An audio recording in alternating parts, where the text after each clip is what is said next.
a gente volta falando pela primeira vez aqui no programa sobre alimentação para bebês. Estamos aqui para tirar dúvidas de várias mães que devem estar aí em casa assistindo com a nutricionista materno-infantil Gabriela Vilas Boas. Então, Gabriela, a primeira pergunta, eu imagino, das mães é quando começar a mudar a alimentação, né? Sair só do leite e começar a dar comidinha à criança. Aos 6 meses de idade, né, o metabolismo da criança começa a ficar muito acelerado. É uma fase onde a criança vai aprender a sentar, engatinhar, os dentinhos vão começar a nascer, ela vai aprender depois a andar, falar. Então, é um metabolismo que está muito acelerado e, consequentemente, a criança precisa de muita energia para desempenhar todas essas funções. E aí, o leite materno ou a fórmula artificial que a criança consome não é mais suficiente. E aí, a mãe deve, então, começar a complementar esse leite com os alimentos, né? E aí a alimentação deve ser o mais natural possível, né? Constituída de muitas frutas, vegetais, arroz, todos os tipos de carne. A única carne que a gente faz uma restrição são os crustáceos, devido ao seu potencial de alergias, mas todos os outros tipos de carne podem ser consumidos pela criança. Feijões, ou seja, uma alimentação natural com comida de verdade. Mas não pode ser de qualquer jeito, né? A partir desses 6 meses, o que é que precisa fazer com esses alimentos? Certo, então a partir dos 6 meses a mãe começa a introduzir esses alimentos, né? Mas muitas mães ainda têm receio, por exemplo, de que a criança, por não ter dentes, se engasgue, né? Ou não consiga fazer a mastigação.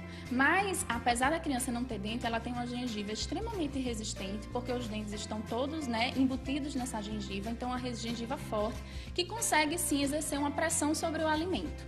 Então as mães, elas não devem liquidificar os alimentos, né? Ou triturar, apenas amassá-los com garfos ou com outros instrumentos que auxiliem esse amassado manualmente.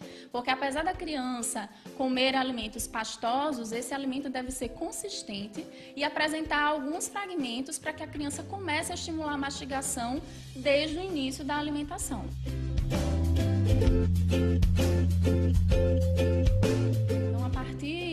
Da introdução da alimentação complementar é onde a criança começa a formar o seu paladar e a registrar esses sabores que são oferecidos a ela.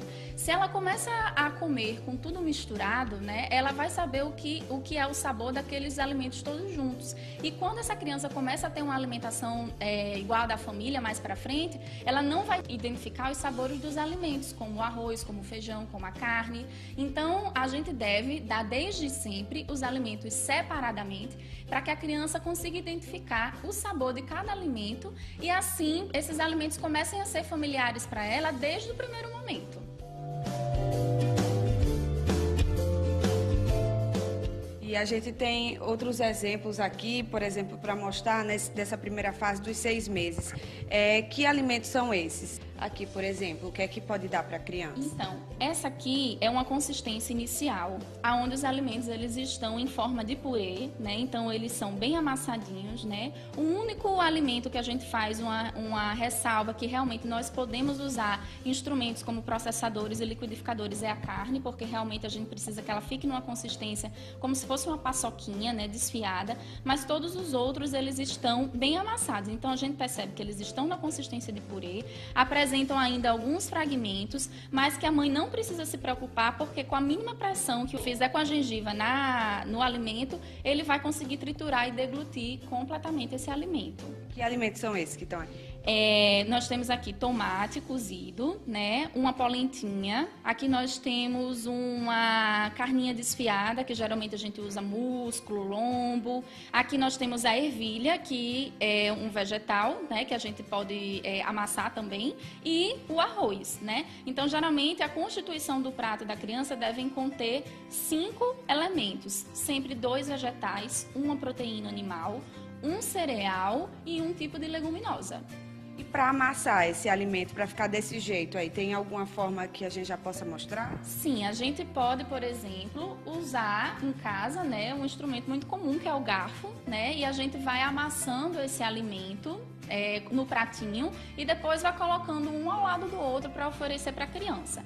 Quem preferir, por exemplo, algumas mães preferem fazer numa quantidade um pouco maior para poder armazenar esse alimento. Então, nesse caso, a gente pode usar outros instrumentos também fáceis de encontrar no comércio, como, por exemplo, o amassador de purê de batatas. E aí a gente amassa esse alimento em maior quantidade e aí, né, separa em porções e oferece para a criança na hora das refeições principais. E a partir dos 9 meses, o tipo de alimento já muda ou não? Não, a alimentação da criança deve seguir o mesmo padrão até 1 ano de idade. Então, os grupos alimentares que ela deve consumir são o grupo dos cereais, raízes e tubérculos, como, por exemplo, o arroz, a macaxeira, o inhame. O grupo das leguminosas, que são o grupo dos feijões, então feijão de todas as cores, grão de bico, lentilha, ervilha. As carnes, né, tanto de vaca, de porco, de carneiro. A gente não tem restrição com relação a isso, só precisa se preocupar com a procedência dessa carne, né? E vegetais e frutas de todos os tipos. Então, até 1 ano, a alimentação da criança deve seguir esse padrão, né? Uma observação é que a gente não deve introduzir o sal na alimentação da criança até 1 ano, mas em compensação a gente pode usar vários temperos e especiarias naturais, como o manjericão, o alecrim, o coentro, né? Temperos desidratados como a páprica doce, o açafrão. Então, todos esses temperos podem ser utilizados na alimentação da criança para que ela seja saborosa mesmo na ausência do sal. Pronto, aí a partir de 1 ano já pode mudar isso. Isso. Quando algumas crianças evoluem mais rápido e antes de 1 ano já começam a comer em pedacinhos. Outras, essa transição acontece realmente depois de 1 ano. E aí a gente já percebe que a comida já se encontra em pedacinhos. Obviamente ainda é uma comida bem cozida, né, para que os pedacinhos fiquem macios, para a criança ter facilidade na mastigação, mas os pedaços já estão praticamente todos íntegros, né, e ela já pode começar a comer, então, a comida da família. Aqui, por exemplo, então, a gente vê o quê? Girimum? A gente vê o girimum, né, o feijão fradinho, né, um peixe. E aqui a gente tem a vagem e o arroz da terra, como um cereal. Vocês veem que tem mães que quando vêm comprar os alimentos já questionam, meu filho não come isso, não come aquilo. Isso, muitas mães acham, né, que a alimentação da criança precisa ser aquela coisa, quase comida de hospital, né, sem tempero, sem nada, né, e às vezes diz, esse tempero aqui não vai fazer mal, né, mas a gente fala que não, tudo que for natural pode fazer parte da alimentação da criança, né, e a gente também sempre tenta alertar as mães que é muito importante evoluir a consistência, é muito importante oferecer assim e deixar de misturar a comida e deixar de liquidificar para que a criança realmente tenha um desenvolvimento, né, que é essencial. Essa é a forma como a criança se alimenta nessa fase, ela determina muito do seu comportamento futuro. E passa a comer mais tipos de alimentos que talvez depois ela não consiga. Né? Exatamente, até porque quando a criança chega próximo a 1 ano, 1 ano e meio, ela começa naturalmente a passar por uma fase onde ela tem uma falta de apetite e começa a recusar alguns alimentos que antes ela aceitava. Então, se a gente varia e dá um leque de alimentos grande para a criança nessa fase dos 6 meses aos 12 meses, mesmo que ela passe a rejeitar alguns tipos de alimento, ela vai ter muitos outros alimentos disponíveis e que ela ainda aceita e conhece, para a gente poder fornecer uma alimentação saudável para a criança.